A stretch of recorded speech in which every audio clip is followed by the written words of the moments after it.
Benchwarmers, what's going on? My name is Diego, and I'm joined for this fantasy episode with the tried, true, and trusted Marco the Interrupter. What's up, Marco? How you been? Yo, what's good, bro? It's 2 weeks until the blank. There were some things that you said that you wanted to either give me stick for or give me praise for. So since it's the beginning of the episode, just let me have it. You know what it is? Is that I don't remember what was it. I know for a fact that I was supposed to give you shit for something. I just don't remember Uh-huh. what. And until I remember, I'm gonna keep quiet because there's no point in it.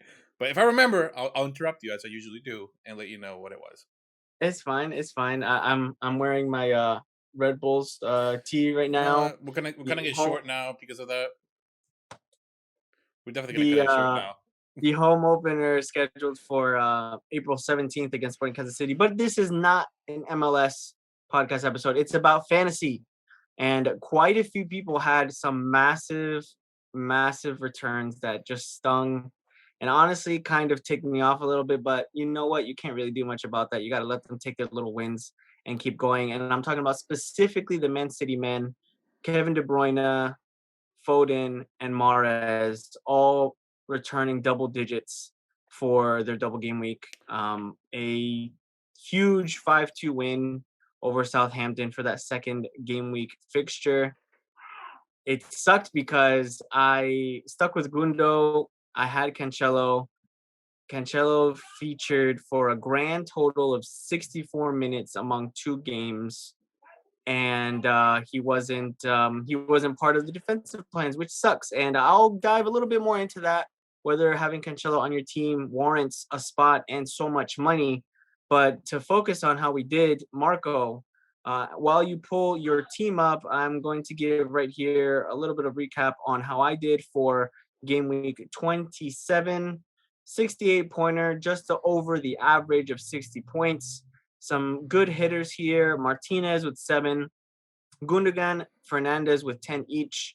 I captained Son, unfortunately, because I should have kept it on Kane. Kane with a massive 19-pointer, but then blanks everywhere. Blanks from Cancelo, from Digne, from Salah, from Calvert-Lewin, and a very unfortunate one-pointer from Bukayo Saka, who had, I believe, in that Burnley match, an XG, if you believe in that stuff, of about maybe 2 point something with some big shots that he just missed and went wide. That's okay. It stung a little bit though because there were several other people in our Benchwarmers fantasy league that benefited from it. One of them being our very own Josue with his team Sonaldo 7, 108 points, absolutely smashing it for the game week. He took a hit, so he took a bit of a risk here, and he decided to just go for it and swing. 108 points, 12 points from Cresswell. I know Marco is happy about that. 7 from Martinez. He also had Son and Fernandez, but the biggest difference here is that he put in Riyad Mahrez and slapped the captaincy on him. What a return. Like what a risk to just go his way. And you know what? I'm going to stick to what I had mentioned to him last night, that it was a lucky pick because Mahrez, for some reason, has been featuring more consistently. Right now, he has, in the last 6 games, he started 5 of the last 6 games, and he played 60 minutes in the match against Southampton. 2 goals, 1 assist, and then obviously the 3 bonus to boot. A massive 18-point game week there. I mean, I said I was gonna interrupt you. I mean, don't have anything to tell you or to give you shit about, but I'm gonna help Josue out because I totally remember that he said that you were the one that said that Marius was I don't want to say dumb pick, but it was a very Definitely risky a one. rotation risk. It was a very risky one, and you encouraged him not to do it, but he still did it, and it paid off. Yeah, he did. He did. And And I think the only thing that I'm not gonna take credit for, but I am glad that he did, is that he had a plan and he stuck to his gut. Because the last time that happened, I think it was the Madison thing, and he doesn't let that go. So Or he doesn't. Josue, if you end up listening to this, just please leave it behind. But it was during the double that Madison had gotten a few goals, went on a nice little hot streak. This was early on his streak and definitely before he got injured. But hey, you know what? He got Mares, and now he's pretty much screwed for the blank. But what do I know? 108 points. It'll definitely help him out if he wants to spread that out over the next few weeks. Marco, how did you do for game week 27? I did almost the same thing as you. I did 64, you did 68, so it's a 4 point difference. What really helped me was I kept Fernandez. I had mentioned that possibility of a drop in Fernandez, a drop in Salah. I didn't go with either one. I did captain Gundogan, which he got 10 points out of 2 games, brought me up to 20. I'm Nice. very happy that at the last minute I decided to bring in Crosswell. I got rid of Roswell. Marco Alonso, which I knew it was just a dead weight, and it's the same, not dead weight, but it's a back and forth with the same way that they're treating Cancelo is basically Marco Alonso. You don't know who's going to be playing, Right, so right. Between him and Chilwell. Right. exactly. So I just, you know what, fuck it, let me just get Cancelo, Crosswell. It's a done deal. I know he's going to be playing, and plus defensively they do so well. West Ham has been on fire lately, so those are the two. Those are the three main players, and Martinez, of course. But who doesn't want to have Martinez in their team? If you don't have him, you should. I've had him since the beginning, so that's the goalkeeper is the one thing I've never touched. So 3, 4 players, and everybody else gave me 1, 2 points. Even up top, I got 2 points from Calvert Lewin and Watkins. Which Yes, it looks like the two striker system hasn't been benefiting Calvert-Lewin, and Richarlison is definitely reaping the rewards. Ollie Watkins, however, is more of just straight unlucky. I think the stat was that I read earlier this week while doing some of my digging for info. He's hit the crossbar or post 7 times this season. So that means he is underperforming by close to 6, 7 goals that he should have had, and definitely Watkins was just absolutely unlucky in that match that they just had versus Wolves that ended 0-0. He definitely should have had a goal there. I think if I'm not mistaken, I think he might have hit the crossbar twice. He definitely hit it though. 64 points is good though for Marco because in the Gap versus Marco saga, looks like Gap put up a very, very underwhelming 35 points. And a small little red arrow for the week. Some left field picks here, putting the captaincy on Son. That definitely bit everyone. And it looks like what hurt the most, and I'm sorry to bring this up, Gap, but having Lord Lingard 5-pointer on the bench and Luke Shaw 14 points, second on the bench, sitting there, and his back line of Cancelo, Digne, and Dallas all returned 1, 0, and 1 points respectively. I mean, However, that's going when back you to that's when you do the whole not trusting your team over being smart. Because he would have trusted his own team, which is Manchester United, he would have Shaw back there, and those points would have been in. true, true, true. Many people probably didn't trust the fact that against City it would be a clean sheet, let alone Shaw scoring. I definitely wouldn't have predicted Shaw scoring. No. But this is a win for all the guys, all the managers out there that definitely choose to follow the mantra of form over fixture. So if a player is doing well, it doesn't matter who he's up against, he's going to return for you. Just rounding out the top four for our Benchwarmers Fantasy League, so you can move on to the important stuff, the watch list, the questions, and the captaincy choices for this week. I'm still sitting in first, albeit by a tiny bit, because he's right here. Josue is just right up to my neck. 1704 for me. Josue is only, let me see, 8-4. It looks like he is 12 points behind. Alkin United in third place with a nice little green arrow. And I love you, Hannah, rounding out the top four. Looking at the rest of our bench from the Benchwarmers, Nick in the top 10, Eric in 13th, and Marco, it looks like he is in 20th place. And I'm not sure where I can find Lesmug and Eddie. But shout out to everyone that is in our Benchwarmers Fantasy League. Call me We keep Arsenal going. that can't leave the bottom half. Or can't leave the 10th place. Yeah. Basically, I stick around 20th. They stick up around 10th. So Yes, yes, yes. You're about halfway in the mid table for the Benchwarmers League. But still, as I always say, it's a marathon, not a sprint, everybody. And getting into the watch list and putting up my notes here so that we can help everyone out with some advice. Disclaimer, disclaimer, disclaimer for game week 28, which has an actual Friday deadline. So hopefully you hear this and you catch this before the Friday deadline, which is at 1:30 p.m. Eastern time. There is a 3 p.m. kickoff. If I'm not mistaken, I think the first match of the week is going to be Newcastle, Aston Villa. Aston Villa, who are still, unfortunately, without Jack Grealish. I think he is sick now. He was injured and then he wasn't feeling well. The update was that he's not ready to come back. So without Jack Grealish, looks like Aston Villa might be still struggling to score the goals, but at least they play against the Newcastle side, which has been definitely weakened as far as their attack. So maybe a clean sheet in the cards for them. On the watch list, three new names that I'm putting on there. First one, Aubameyang, 11.4 million, 4 goals in 4 matches. I don't want to read into that too much, even though the stat is true, 4 goals in 4 matches. He had a hat trick in his first match. He had a hat trick in his first match back, and then he blanked for two. One he was out, and then the other one he didn't really. He had a small little cameo, I believe it was against Leicester City, but then he scored again in his latest match. So is he going to benefit from some turn of form from Arteta's men? Probably. Has he been playing centrally where he likes it? Definitely. And Saka, tried and true, but then also players like Willian and Pepe have been kicking up.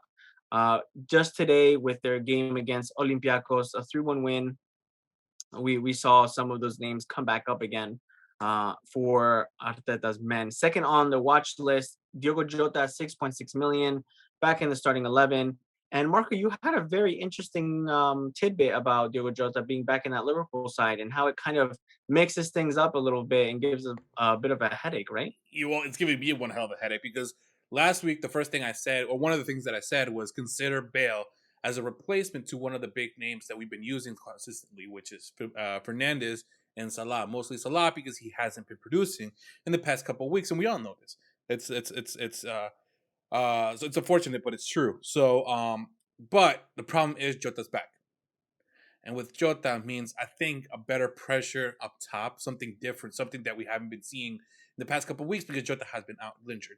So let's just put it out there. They take out Mane or they take out Firmino and they put Jota as let's say a false nine, or even if they put him as a midfielder, attacking midfielder.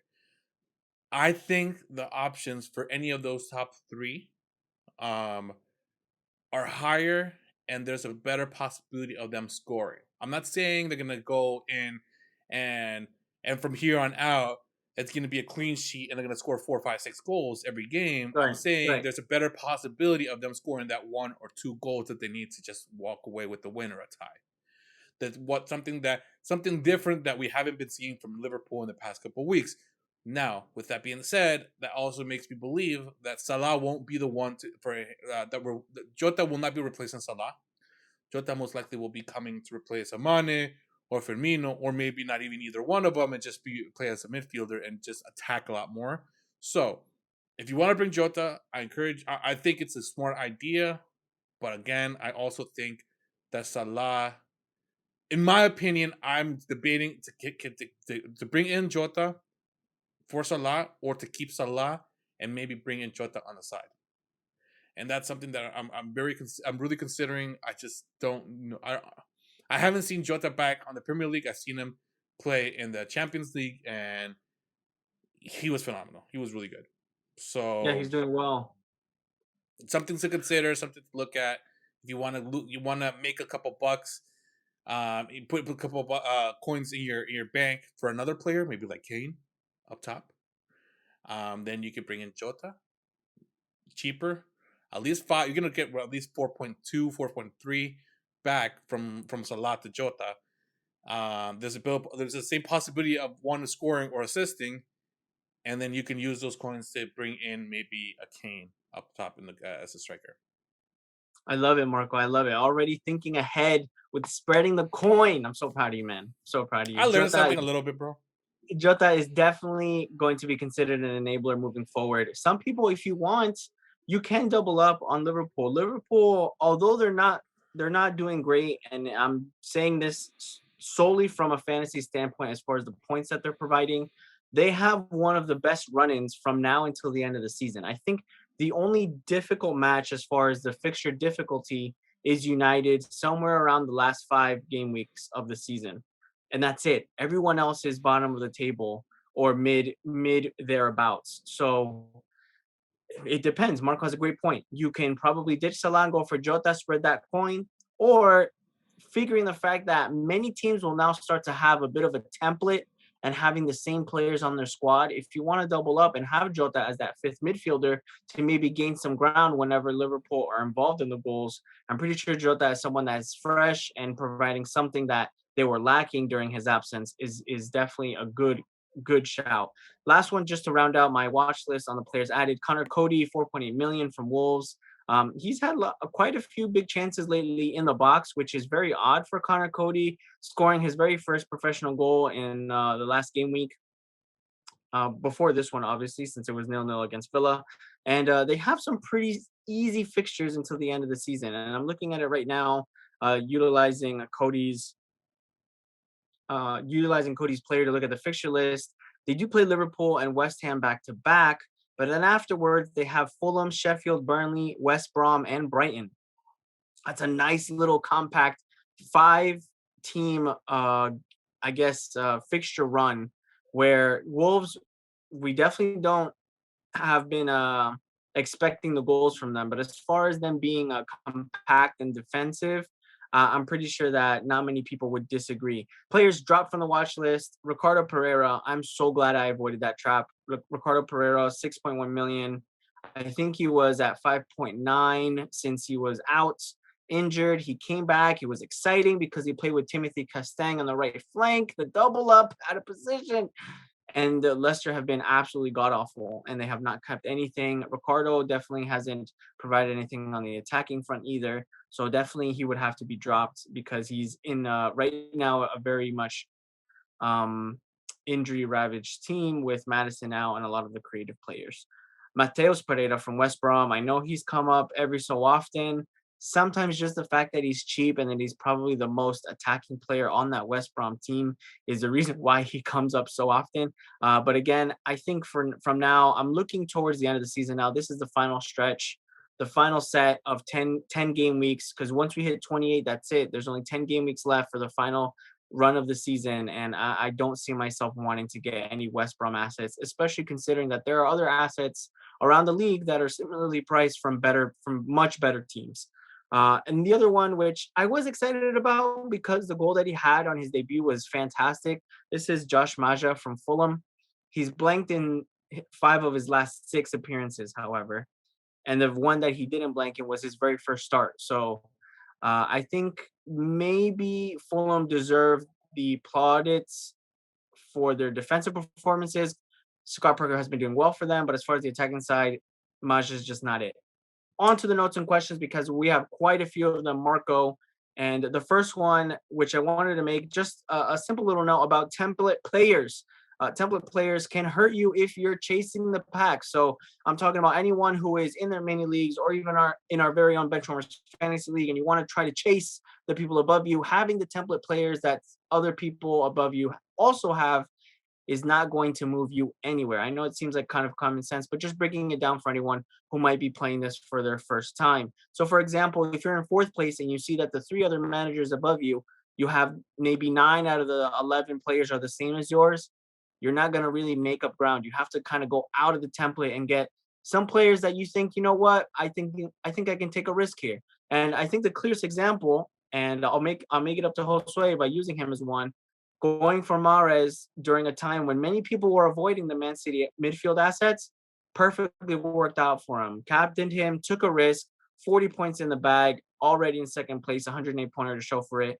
And the rest of the team, he had blanks everywhere, just like the rest of us, just like Marco did, just like I did, and just like many other managers right now did with some of the the template players, and I'm talking about probably Salah, Calvert-Lewin, Cancelo, Diaz, Stones, those guys in their teams.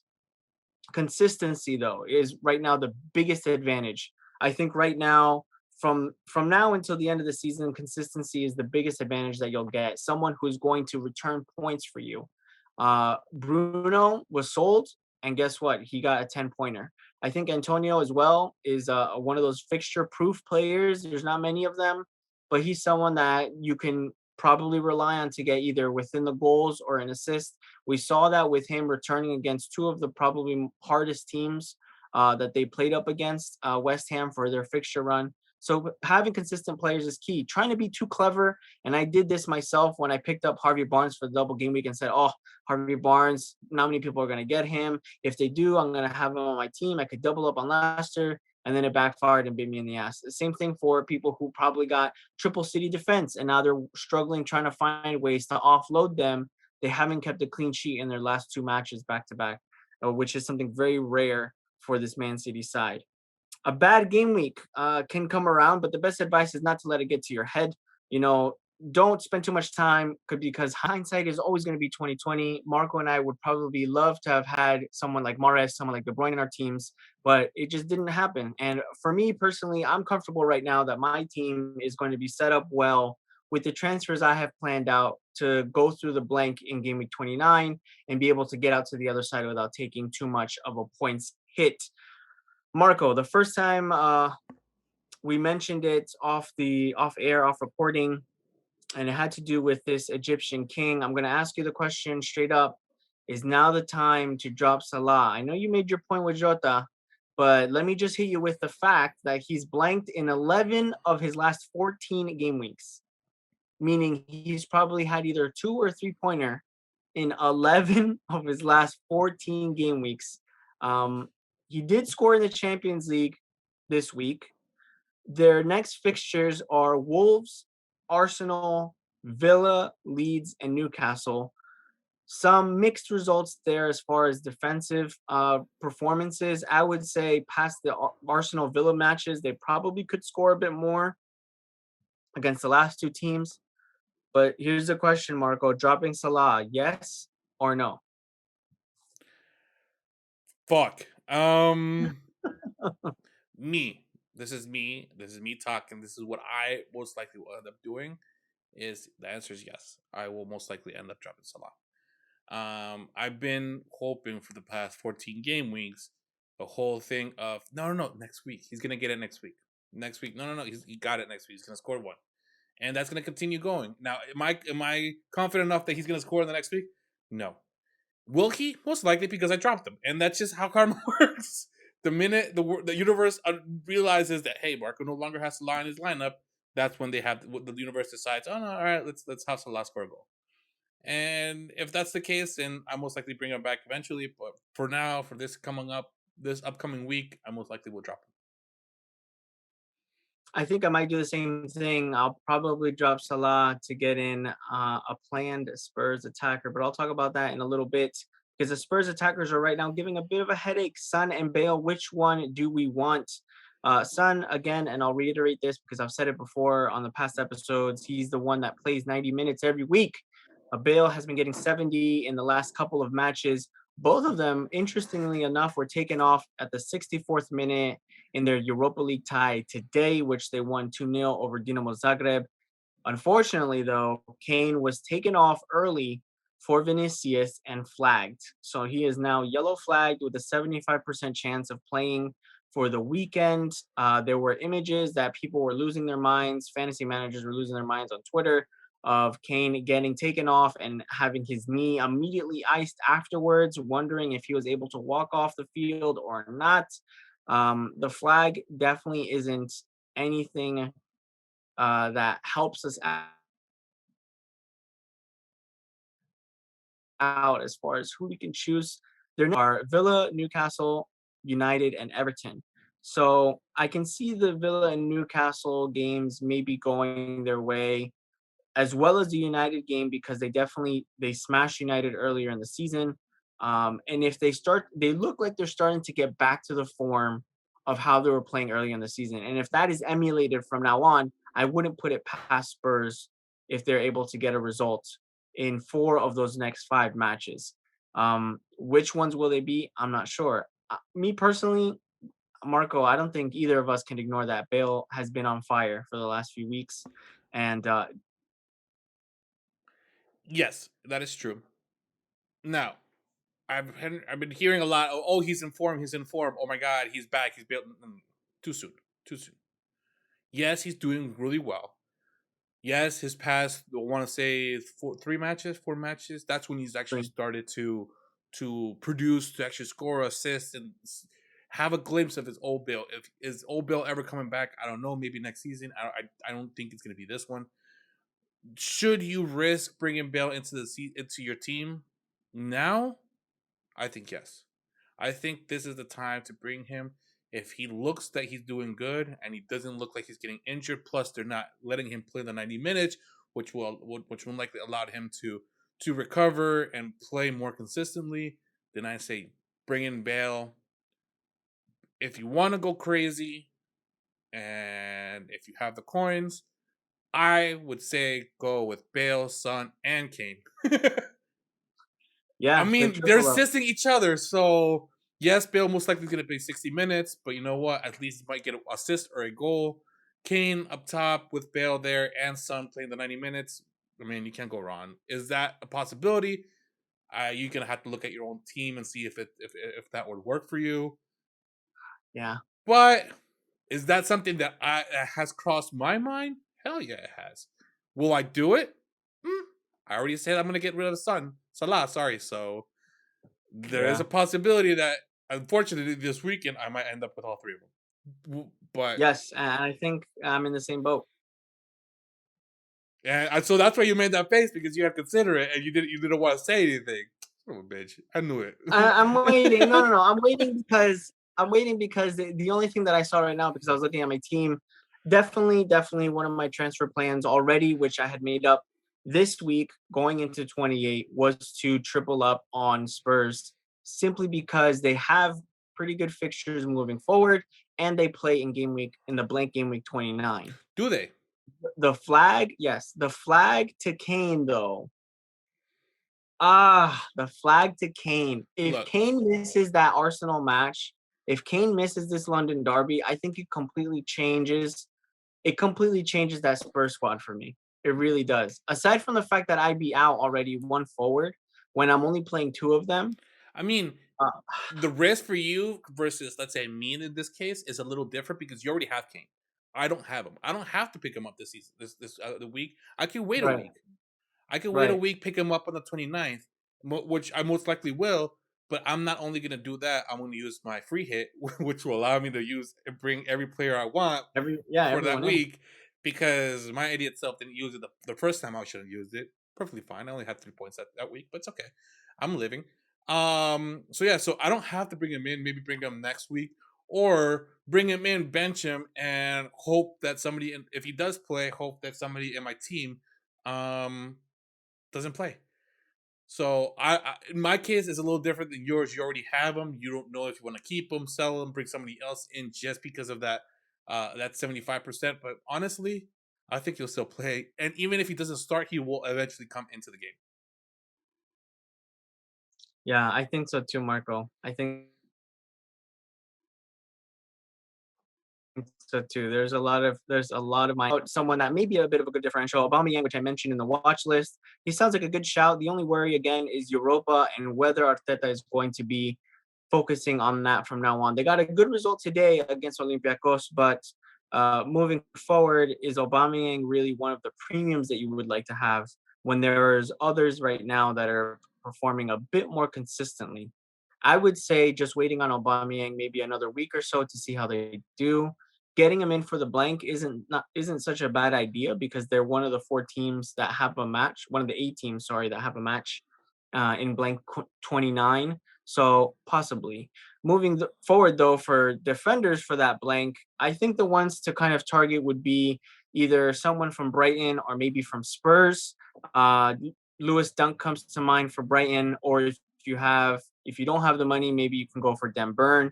For Spurs, even though Aurier played today in the Champions League, I would believe that Reguilon is getting the start on the opposite flank as well over Ben Davies. I'm not talking about the fullback pairings, which is why I mentioned Aurier.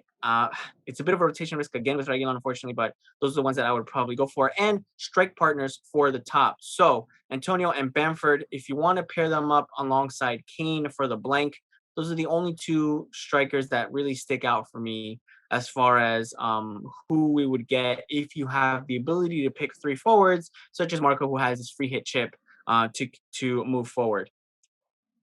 A few things here, Marco, before we get into our captaincies. Cancelo, he's been a bit of a headache. He's definitely one for me. Should we stick with him or should we ditch him? It's hard to put up with the benching. I think I could have had much more to look forward to, but I can't dwell on that. I don't think anyone should as far as Cancelo is considered. Once you start looking at, oh, but he could have had this goal or he could have had this assist, you're already dwelling on the past and the points that didn't happen. I think maybe going for someone who's a bit more consistent as far as starts. Marco with the fantastic choice to swap, and he got Aaron Cresswell from West Ham. I would say even one of the fullbacks from Chelsea. Aspilicueta is the name that comes to mind because Alonso and Chilwell have been switching back and forth. So those are the two names that come up immediately as far as a Cancelo replacement. What am I saying right now? I think he's too much of a risk. To me, he's becoming more of a headache than anything. Frustrated that he didn't get a single clean sheet point or anything like that, just because Pep wants to play around with his fullbacks. You know what? That's fine. He's the manager. He can roulette all he likes. But I need someone who's going to be consistent. Again, one of the main points of this podcast is if you want to keep on the top or if you want to chase it to the top, consistency is going to be one of the biggest key factors for your team. That being said, Gundogan or De Bruyne, which of these two do you think will be more consistent? I think, which Marco had mentioned earlier about spreading your coin and being an enabler, Gundogan is exactly that. At 6.2 million, he's fine to keep for some of the attacking returns that he gets. He got his goal in this match against Southampton. But again, not many people are expecting him to really go forward. If you want more and you're expecting more, you might as well spend more money for a premium like De Bruyne. De Bruyne getting his two goals, albeit one of them a bit lucky as far as the finish, but he still slotted them, and that's all that counts as far as his points hauls. He could be the price to pay. 6.2 to almost 11.8, I think De Bruyne is. That's the difference. You're going to get much more output from someone like Kevin over Ilkay in this case. Um, for anyone who doesn't want to get shamed, you can turn off the episode right now. But for the rest of you who sold Bruno ahead of the Man City fixture, I don't blame you, especially if you're not a United fan. But as far as fantasy is concerned, Bruno has been one of the most consistent performers of the game so far. He was, with this 10-pointer that he got against City, the first player in fantasy to break 200 points, to break the threshold for 200 points in the fantasy game. He has some difficult fixtures moving forward. United have also had their own struggles as of late with attacking, but I think one of the beauties of having Bruno is that personally seeing him and watching him play, Bruno can have an absolutely shambolic performance in a game and a penalty can change that, or a very clever assist can change that, and suddenly you're in the points. And just the way that Bruno plays, he is a bonus points magnet. I think he has somewhere over 20 already for the season. Bruno, I think, is someone that you might want to keep for the rest of the season. As far as consistency goes, he did have a little bit of a rut near the middle of the season, I think around game weeks 22, 23, where he blanked for about 5 of them, and he got an assist in the fixture in the middle. So he got a 5-pointer there, sandwiched in between 2 and 3-pointers alike. And then he broke it with 17 points against Southampton in that 9-0 win. So I think Bruno is definitely someone who has a high ceiling as far as his points threshold this season. And whether he's worth selling or not, I think he's cheap enough to hold.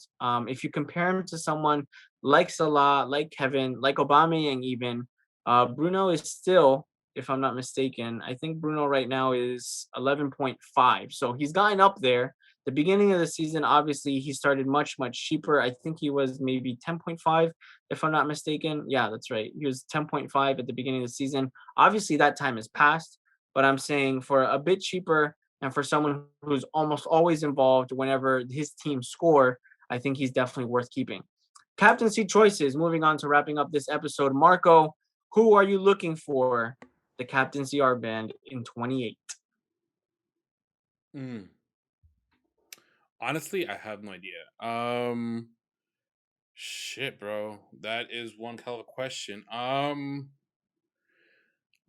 just trying to think because of all the movements that I'm planning on making.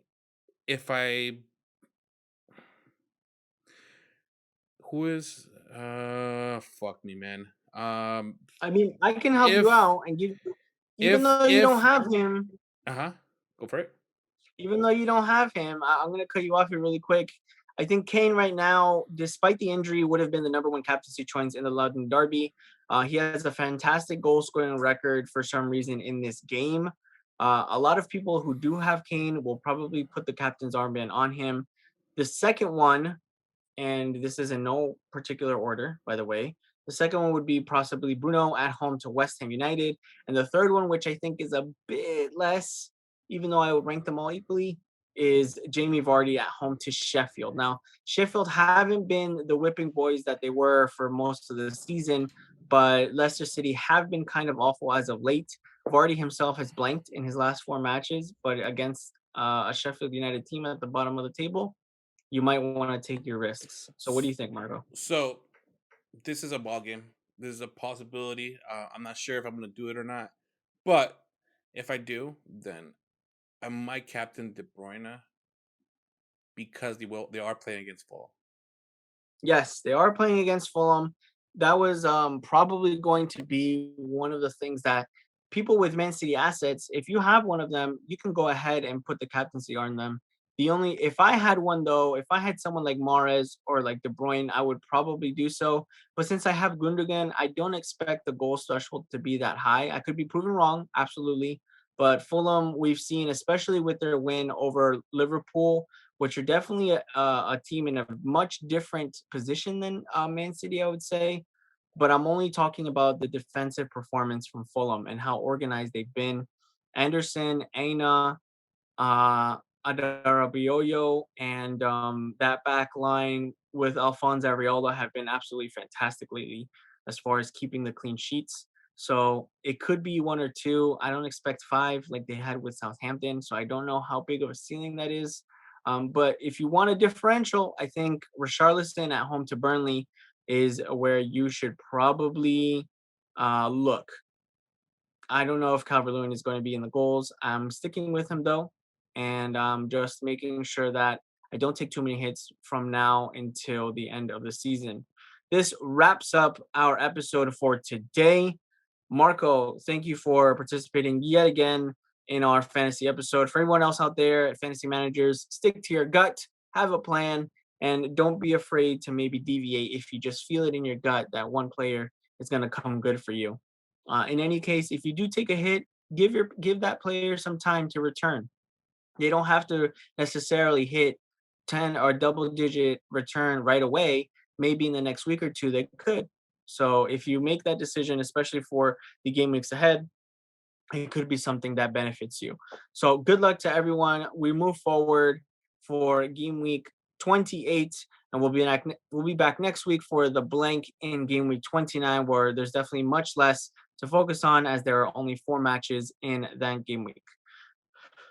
Thank you everyone for listening. We appreciate your support. And as always, we are the Benchwarmers. This is the Bench with a Voice, where the bench is always warm. Peace, everybody.